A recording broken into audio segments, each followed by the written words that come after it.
Hello, I'm Eric Wilcox, Dean of the College of Letters and Science. It is my profound pleasure to pay tribute to the enduring power of journalism and the vital role it plays in our democracy.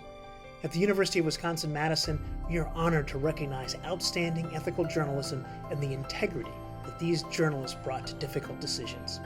Anthony Shadid brought honesty and integrity to bear on some of the most difficult conflicts of our time, illuminating subjects with humanity and grace. Carrying his excellence forward is important and rewarding. Jim Burgess, whose gift founded the Center for Journalism Ethics, said UW-Madison is the ideal place for this center because of the impact faculty and students can have on our world. I couldn't agree more. I am proud to be a part of a community that keeps care and ethics at the very heart of its practice and to celebrate these Shadid Award finalists. On Wisconsin.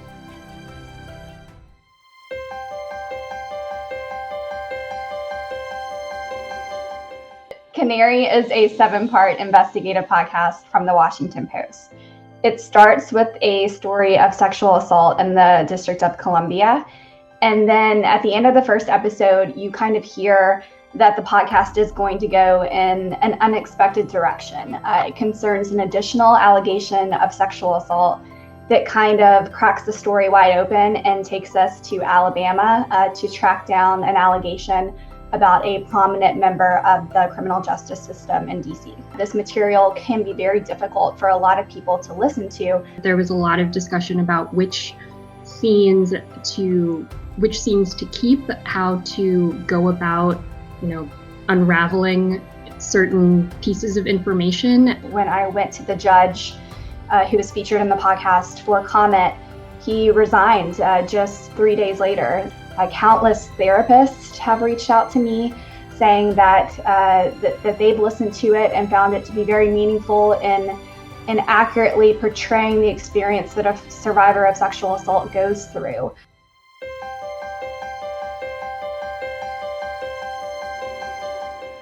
So the idea that we had going in is we knew that Arizona had one of the best reputations in the country for serving people with intellectual and developmental disabilities, mainly because so many people in those situations live at home. And that's wonderful. That's a goal of society, is to get rid of institutions and put people into the community in homes or small settings. But what we learned when we started to pull it all apart is that it's not enough simply to live at home. You need the support, and your caregivers and family members need the support to make it happen. And that's not always taking place. But I really wanted to make sure with this project that we focused on the people with disabilities themselves. That often doesn't happen with disenfranchised communities and people with disabilities in general. So we really wanted to make sure that we focused the work on them. And then that moved into the idea of making the journalism not only about people with disabilities, but for them as well.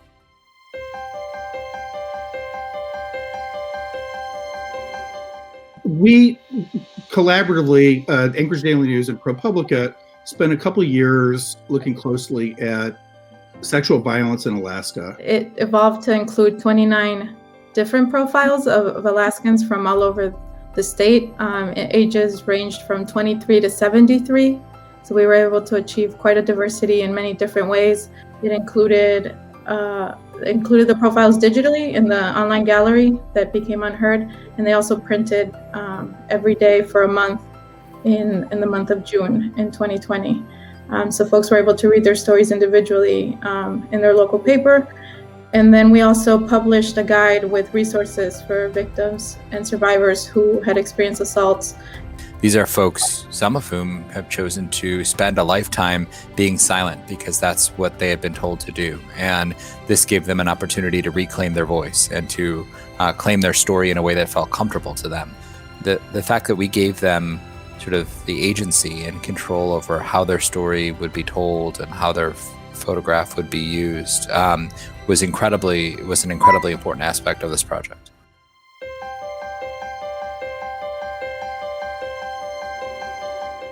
We basically spent more than 2 years really delving into the palm oil industry and labor abuses. For the most part, we really didn't use names, we didn't use faces, So we made up for that really by talking to as many people as we could. And so we ended up interviewing more than 130 current and former workers. What we were most surprised about was all the different types of abuses people were facing. And it went from slavery and debt bondage to sexual abuse in the fields, to child labor, children who had never been inside of schools, to women who weren't being paid or being paid very little and had no chance to advance to get kind of supervisor jobs or stable work. So it depending on the group of people, we found abuses of all kinds. And it wasn't at one plantation, it wasn't at one company, it wasn't in one country, it was pretty much industry-wide.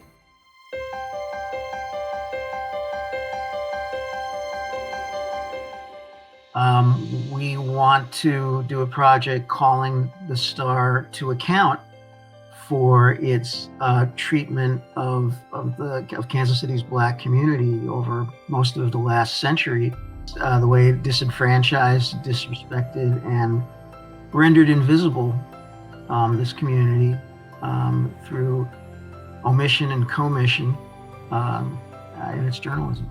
The mainstream newspaper in Kansas City, the Kansas City Star, and its sister paper, the Kansas City Times, had for over 100 years ignored or unfairly or inadequately covered the Black community.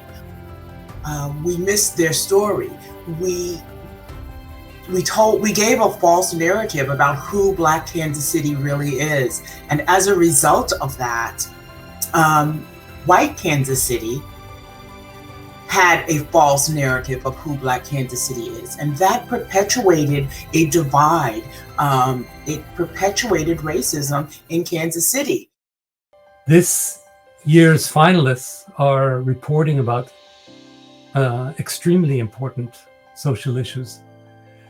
And what we've discovered through this selection process is that the larger the potential social impact of the story, the greater the risk, the higher the stakes in terms of journalism ethics. So when we look at our wise and courageous finalists, we see that their reporting is based not only on courage in facing a social issue of great importance, but also in facing the ethical challenges of protecting the sources that follow along with those great social issues. Their courage is twofold. Wise and courageous. When I think of Anthony Shadid, those are two words that come squarely to mind. Here in the Center for Journalism Ethics, we are so very proud to continue Anthony's legacy and to honor his memory through this award. Congratulations to all of our 2021 finalists. We are delighted to celebrate you. And thank you. Thank you for the critically important work that you do. And thank you for doing that work with integrity, wisdom, and courage.